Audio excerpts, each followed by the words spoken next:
உத்தியோகபூர்வ தேர்தல் முடிவுகள் வெளியாகும் நேரம் வெளியான புதிய அறிவிப்பு. இலங்கையில் ஒரு திருப்புமுனை, வாக்களித்து திரும்பிய ரணில் கருத்து.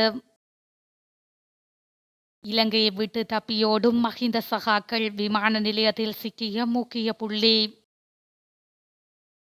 நாட்டில் அமைதியான முறையில் அதிகார மாற்றம், அனுரு அறிவிப்பு.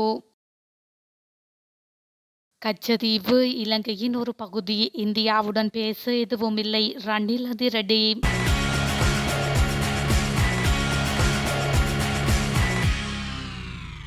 தற்பொழுது இடம்பெற்று வந்த ஜனாதிபதி தேர்தலின் தொகுதி வாரியான முடிவுகளை நள்ளிரவு 12 மணிக்கு முன்னதாக வெளியிட முடியும் என தேர்தல் ஆணையாளர் நாயகம் சமன் ஸ்ரீ ரத்நாயக்க தெரிவித்துள்ளார். இன்று விசேட ஊடக சந்திப்பொன்றை ஏற்பாடு செய்து அவர் இந்த விடயத்தினை குறிப்பிட்டுள்ளார். நாடளாவிய ரீதியில் உள்ள அனைத்து வாக்கு எண்ணும் நிலையங்களிலும் இரவு 8 மணி முதல் 9 மணிக்குள் வாக்குகளை எண்ணும் நடவடிக்கை ஆரம்பிக்கப்படும் என எதிர்பார்ப்பதாக தேர்தல்கள் ஆணையாளர் நாயகம் தெரிவித்துள்ளார். நாடளாவிய ரீதியில் உள்ள ஒவ்வொரு வாக்களிப்பு நிலையத்திலும் உள்ள வாக்குப்பட்டிகள் கிடைக்கப்பெற்றதன் பின்னர் வாக்குகளை எண்ணும் பணிகள் ஆரம்பிக்கப்படும் என தேர்தல் ஆணையாளர் நாயகம் மேலும் தெரிவித்துள்ளார். அத்துடன் இவருடைய ஜனாதிபதி தேர்தலில் தபால் மூல வாக்களிப்புக்கு 7,12,318 பேர் தகுதி பெற்றிருந்த நிலையில் அவர்களில் 6,200 தவிர ஏனைய அனைவரும் தமது வாக்குகளை அளித்துள்ளதாக சமன் ஸ்ரீ ரத்நாயக்க சுட்டிக்காட்டியுள்ளார். நாட்டில் உள்ள 429 வாக்கு எண்ணும் மையங்களிலும் தபால் வாக்குகள் எண்ணப்படும் நடவடிக்கை மாலை 4 மணிக்கு தொடங்கும் என அவர் மேலும் தெரிவித்துள்ளமை குறிப்பிடத்தக்கது.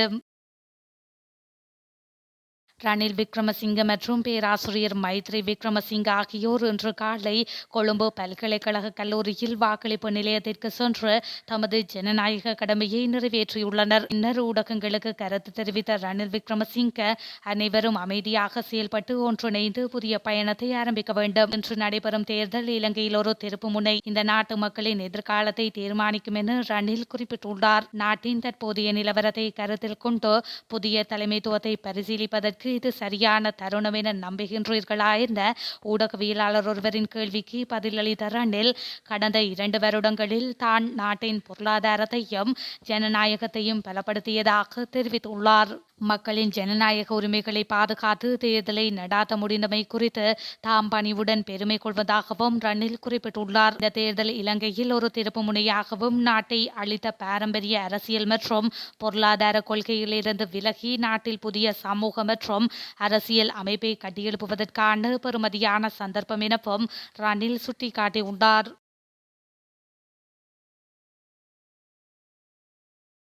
பென்சில் பயன்படுத்தி வாக்களிக்கப்பட்ட வாக்கு சீட்டுகளும் செல்லுபடியாகும் என தேர்தல் ஆணைக்குழு தெரிவித்துள்ளது. இது தொடர்பில் இன்று வெளியிடப்பட்ட அறிக்கையில் சுட்டிக்காட்டப்பட்டுள்ளது. அதில் மேலும் சில வாக்களிப்பு நிலையங்களில் இந்த ஆண்டு ஜனாதிபதி தேர்தலில் வாக்களிக்க பேனாவுக்கு பதிலாக பென்சில்கள் பயன்படுத்தப்பட்டதாக முறைப்பாடுகள் கிடைத்துள்ளன. அதன்படி குறித்த வாக்களிப்பு நிலையங்களுக்கு கார்பன் பேனாவை பயன்படுத்த அறிவுறுத்தப்பட்டுள்ளது. எனினும் கார்பன் பேனாவுக்கு பதிலாக பென்சில் பயன்படுத்தப்பட்ட வாக்கு சீட்டு செல்லுபடியாகும் என சுட்டிக்காட்டப்பட்டுள்ளது. யாழ்ப்பாணம் நாயன்மார்கட்டு மகேஸ்வரி வித்தியாசாலையில் வாக்களிக்க சென்ற இளைஞர் ஒருவர் வாக்கு சீட்டை சேதப்படுத்தியமை தொடர்பாக யாழ்ப்பாணம் காவல்துறையினரால் கைது செய்யப்பட்டுள்ளார். ஜனாதிபதி தேர்தலுக்கான வாக்குப்பதிவு இன்று இடம்பெற்று வரும் நிலையில் வாக்கெடுப்பு உத்தியோகத்தர்களால் வழங்கப்பட்ட வாக்கு சீட்டை குறித்த இளைஞர் 2ஆக கிழித்துள்ளார். தேர்தல் திணைக்கள உத்தியோகத்தர்களின் முறைப்பாட்டுக்கு அமைய குறித்த நபர் கைது செய்யப்பட்டுள்ளார். ஜனாதிபதி தேர்தல் நடைபெற்று வரும் நிலையில் கடந்த ஆட்சியுடன் தொடர்புடைய பலர் நாட்டை விட்டு தப்பி செல்லும் சம்பவங்கள் அதிகரித்துள்ளன. ஏற்கனவே பல்வேறு குற்றச்சாட்டுகள், மோசடிகளுடன் ஈடுபட்ட பலர் பல நாடுகளுக்கு சென்றுள்ளனர். இந்த நிலையில் கடந்த மஹிந்த ஆட்சியின் போது சர்ச்சைக்குரிய நபராக டான் பிரியசாத் நாட்டை விட்டு தப்பி செல்ல முற்பட்ட வேளையில் தடுக்கப்பட்டுள்ளார். துபாய் செல்வதற்காக நேற்று இரவு கட்டுநாயக்க விமான நிலையத்திற்கு சென்ற டான் பிரியசாத் விமான நிலைய குடிவரவு திணைக்கள அதிகாரிகளால் திருப்பி அனுப்பப்பட்டுள்ளார். இவர் நேற்று இரவு 8:35 மணியளவில் எமிரேட்ஸ் ஏர்லைன்ஸ் விமானமான EK-653 செல்வதற்காக கட்டுநாயக்க விமான நிலையத்திற்கு சென்றுள்ளார். அவருக்கு எதிராக நீதிமன்றம் விமான பயண தடை விதித்துள்ளது. இதன் காரணமாக கட்டுநாயக்க விமான நிலையத்தில் குடிவரவு திணைக்கள அதிகாரிகளால் அவர் திருப்பி அனுப்பப்பட்டதாக தெரிவிக்கப்பட்டுள்ளது. பல சேவைகளை அத்தியாவசிய சேவையாக்கும் விசேட வர்த்தமானி அறிவித்தலை வெளியிட ஜனாதிபதி நடவடிக்கை எடுத்துள்ளார். இந்த சேவைகளை அத்தியாவசிய சேவைகளாக மாற்றும் வர்த்தமானி அறிவித்தலை ஜனாதிபதியின் செயலாளர் EMSP ஏகநாயக்க நேற்று வெளியிட்டுள்ளார். இதன்படி மின்சார வழங்கல் தொடர்பான சகல சேவைகளும், பெட்ரோலிய உற்பத்திகள் மற்றும் எரிபொருள் விநியோகம் மற்றும் சேவைகள் என்பன இவ்வாறு அத்தியாவசிய சேவைகளாக மாற்றப்பட்டுள்ளன. இலங்கையில் நல்லிணக்கம், பொறுப்புக்கூறல் மற்றும் மனித உரிமைகளை ஊக்குவித்தல் தொடர்பாக ஐக்கிய நாடுகள் மனித உரிமைகள் பேரவையின் மெக்கும் வரைவு தீர்மானத்தை இலங்கையின் வடக்கு மற்றும் கிழக்கு பகுதிகளைச் சேர்ந்த போரினால் பாதிக்கப்பட்ட தமிழர்கள் நிராகரித்துள்ளனர். அடுத்து வரும் 6 நாடுகள் வெளியிட்டுள்ள வரைவு அறிக்கையில் 2 பத்திகள் உள்ளன. தற்பொழுது நடைபெறும் ஐக்கிய நாடுகள் மனித உரிமைகள் பேரவையின் 57வது அமர்வில் அதன் உயர்ஸ்தானிகர் சமர்ப்பித்த அறிக்கையை வரவேற்கின்றோம்.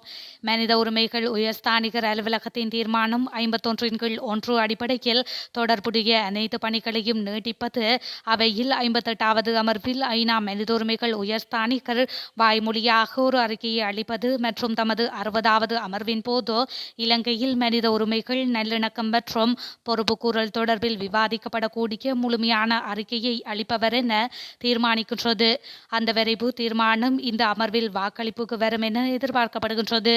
இந்த தீர்மானத்தை முன்மொழிந்துள்ள கனடா, பிரித்தானியா, அமெரிக்கா, மலாவி, மொண்டானிகோர் மற்றும் வடக்கு மெசிடோனியா ஆகிய 6 நாடுகளின் முக்கிய குழுவிடம் 60வது அமர்வு வரை இலங்கைக்கு மேலும் அவகாசம் அளிப்பது கடந்த 15 ஆண்டுகளாக தமது உறவுகளை தேடுபவர்களின் வலி மற்றும் வேதனைகளை அதிகரிக்கவே செய்யும் என கலந்துரையாடல்களில் பங்கு பற்றிய தமிழ் தரப்பினர் கூறியுள்ளனர்.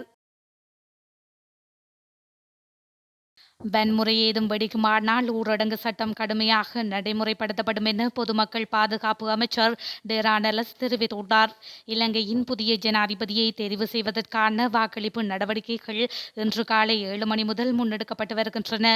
இந்த நிலையில் இன்றைய தினம் ஊடகங்களுக்கு கருத்து தெரிவிக்கும் போதே அவர் இந்த விடயத்தை கூறியுள்ளார். மேலும் தெரிவிக்கையில், தேவை ஏற்பட்டால் ஊரடங்கு சட்டம் நடைமுறைப்படுத்தப்படும். வன்முறை வெடித்தால் அது கடுமையாக நடைமுறையாகும். ஜனாதிபதி தேர்தல் அமைதியாக நடைபெற்று வருகின்றது.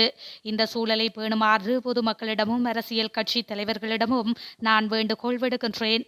ஜனாதிபதி தேர்தலின் போது தேசத்தின் பாதுகாப்பை உறுதிப்படுத்த எங்களால் முடிந்த அனைத்தையும் செய்துள்ளோம் என்று அவர் மேலும் தெரிவித்துள்ளார்.